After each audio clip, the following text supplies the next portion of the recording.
to conduct a Q&A with us tonight. So, without further ado, please welcome the director of the Family Fang, Jason Bateman.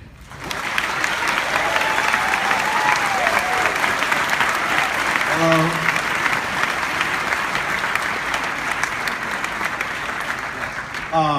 Hi. Well, thank you guys for staying. I'm so glad to come out here and see people in the seats. I guess these are for us, huh? I wanted to just bring everybody out. First of all, most importantly, David Lindsay Hebert, the writer, the Pulitzer Prize-winning writer who brought all this.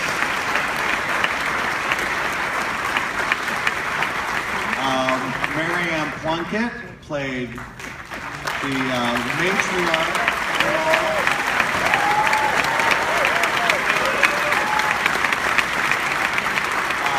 Christopher Walken.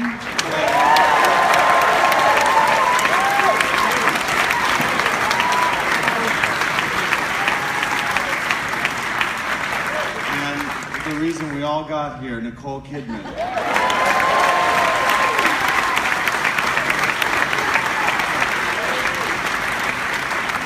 Am I forgetting anyone back there? No, we got the right amount of seats, right? Yeah, let's do it. All right, great. Thank you. So I'd like to kick off the question with you, Jason. This movie is an adaptation of a novel by Kevin Wilson. What inspired you to bring this movie, this story, to the big screen? David, yes? Not me. Me? Yes, you. It was what inspired me to bring it to the screen. Well, first of all, to get a call saying that Nicole was interested in me reading this thing and thinking about playing her brother and directing her, and oh, by the way, it's written by David, and I mean, it just, you know, it was a pretty easy yes, I think, and then I read it. It was, it's a fairly complicated film to try to bring. I guess the tone is pretty is pretty nuanced. You know, as I said before the film started, there's a lot of comedy and a lot of drama in what Baxter and Annie are trying to go through, and that was really challenging to me as a young filmmaker. I wanted to try to do something a little bit more complicated than my first film, which was more overtly comedic. For Nicole and Christopher, what was it like to work under Jason's direction?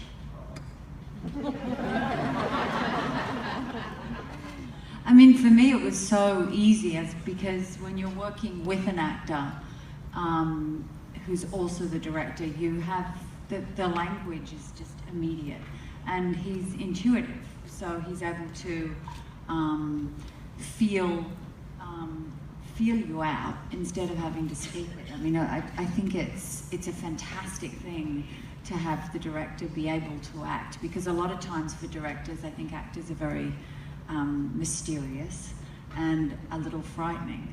And when you are one, they're not. Because we're all crazy up there. It's a common crazy.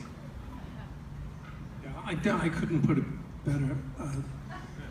To work with Jason and to see him go so effortlessly from being in the scene and then stepping out and, you know, talking to the camera people, and to work with somebody who knows how to rehearse, and yeah, exactly.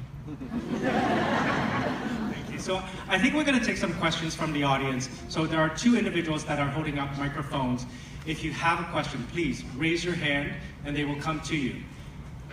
Once it's your turn, please stand up and speak clearly and loudly into the microphone so that we can see you and hear you. I see hands up right here in the front. Please stand. Yes. Thank you. Christopher Walken, your character in the movie talked about art isn't art unless there's movement.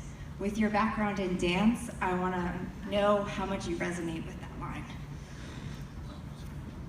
How much do you resonate with the line of art is not art without movement due to your background in dance? I don't know about that. But I was one of those child performers, you know, sing a little, dance a little. And I understood that part of it. Having a parent that wants you to be in show business, and it was a different kind of show business. But when I was a young man in New York, there were performance artists in the street. You know, they do shows in the subway. You know, I had to jump out when the train came, and people performing in the park and in the streets. And I remember that sort of thing that I don't see that much anymore, but it was very real to me. I think we have another question right here in the front. Please stand up. Hi, my name's Kelly. This is for Nicole. What was your favorite part about filming this movie? I think I loved playing brother and sister. I mean, I actually loved being siblings with Jason. It was really fun, and because he's so. I think acting comes very easily to Jason, and so he's very irreverent with it, which is great for me because the tone of the film he had in his head, and he was able to guide me. And because just naturally, I think we had a very strong sort of brother-sister, of course me being the older sister, relationship. But that was probably, and I loved also, I mean, right now, at this stage in my life, I love supporting, finding writers. I was able to find this book because I live in Tennessee, and it was a Tennessee writer who wrote this, Kevin Wilson. And then being able to go, can we get this made? And supporting a director who's, you know, it's his second film, and going, let's go. I love being able to be in that position right now, finding new talent and then supporting people in their journey, their creative journey. And I think Jason is, we'll all agree, is going to have an incredibly long career as a director.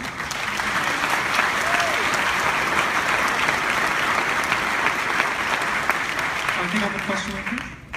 Hi, fantastic film, congratulations. The film brings up so many interesting questions about the balance between art and life and work and the self as an artist. So I was wondering, for any of you who want to answer it, if it made you reevaluate in any way yourself as an artist and that balance that you strike between the two.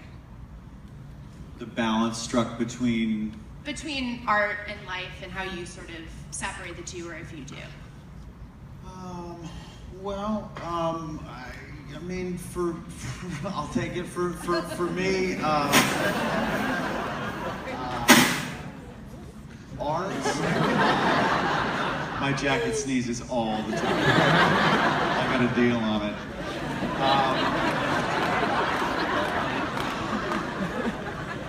Art and life is like, I actually don't know if I'm smart enough to answer this, Dave, but I might have to help for me, but, you know.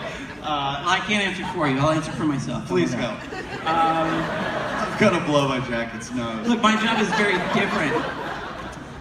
As a writer, I have 2 sons, but for me, my work really started to get much more interesting when I had children. It informed my work.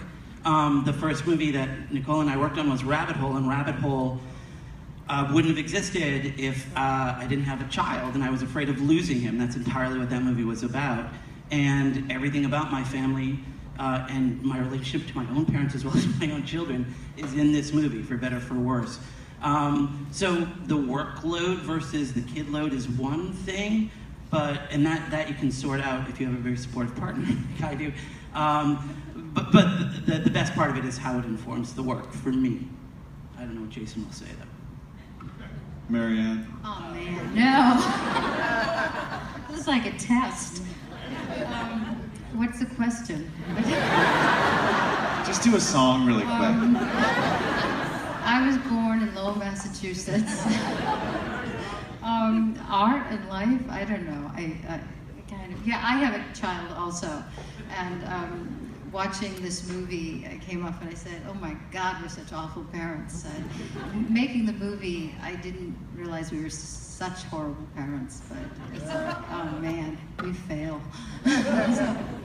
But they thought that they were right? I mean, there's really no wrong way to raise a parent. I mean, unless you're breaking the law, you know. So we talked about this early on. Certainly, I remember talking with Chris a lot about it. That, you know, he doesn't think he's doing anything wrong. He's justified and feels that he's being everything that he can to his kids, and that's important. I think, you know, if you're going to play like a murderer, you have to feel like these people deserve to die. There's something interesting about having empathy for somebody who's doing something that's outwardly wrong, and you know, you need the talent of these two actors to be able to convey that. And I think they did a great job of doing that in this film. I think we have another question right up there. Yeah, this way, right there. Please stand up. I don't think that We mic's cannot hear you. on. Or scream into it. You have a hot mic there. There you go. Was any of this inspired by the performance artist Joey Skaggs? Do you know what I'm talking about? It's inspired by the performance artist Joey Status. Skaggs. Sounds like a porn star. Did. Not a great porn star. There is a documentary. Confident one. No, there is a documentary called The Art of the Prank, and he has lived his entire life doing pranks. I don't know. I imagine all of that, you'd have to ask Kevin Wilson, the original father of this project, and then David. Yeah, he's better to ask. He's better to ask. Good pun. So sorry we don't have an answer for you on that one. Okay, I do think that we do have a question up at the top. Hi, thanks. So the first pieces, I guess this would be for David or Jason or both. The first pieces took place in the 70s where there was no social media. There was just someone standing in Central Park, or only maybe one person had a camera available. Now everyone in this room has film or a camera. When you were thinking about the last piece, and even with the Chicken Queen, did you think about adding in the element of how others and social media would have changed what the piece would have come out to be? Certainly a way in which to photograph it, right, and to kind of cut in those different mediums into the sort of the visuals of it all. It's actually something that we did think about.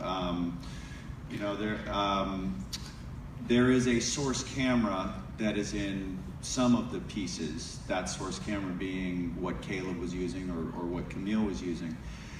And then some of the other pieces there isn't. For instance, the bank heist at the beginning, and so therefore you can use multiple cameras because then you're just sort of like in film language, right, where cameras don't really exist. And it's something we had to think long and hard about, because if you do introduce a source camera, then if you ever go to another angle, well then who's shooting that footage? And it was a little bit complicated. Hopefully it didn't bump you guys too much.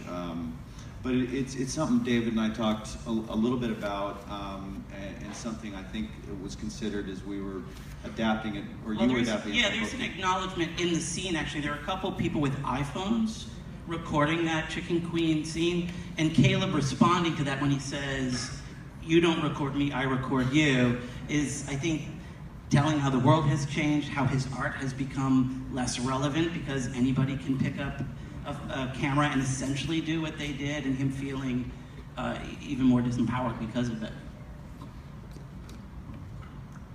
We have a question here in the middle. Hi, I'd very much like to know from each of you if there were any unexpected moments that you experienced when making the film.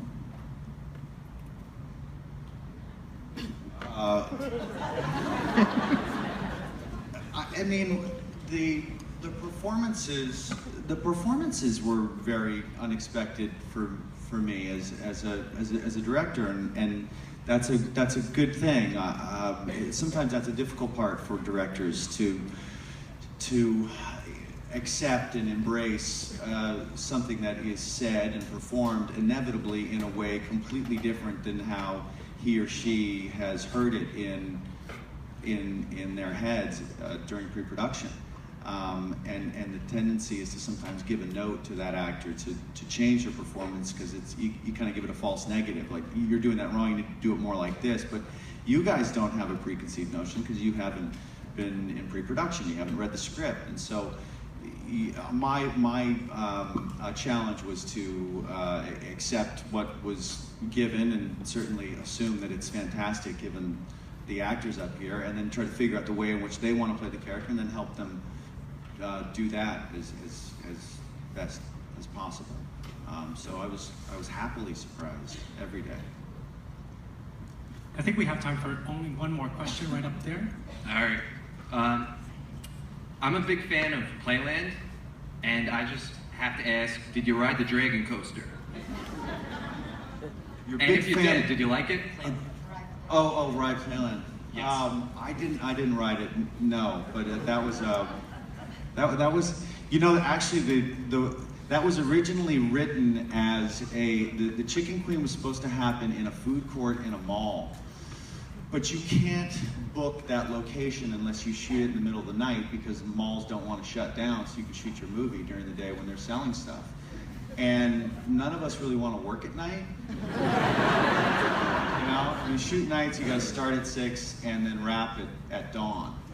So David and I talked about, well, where else could we do this, where we could have a public disturbance in a place that seems sort of benign. And since we were shooting in this area, Rye Playland was a really cinematic kind of location. Plus, I was born in Rye, so I got a little nostalgic about that. So hopefully it worked for you guys. That's all the time we have. Thank you very much. Thanks you guys for staying. Thank you, Max. Thank you, all of you. Thank you for coming out to Tribeca Film Festival. I hope to see you again. Have a good night.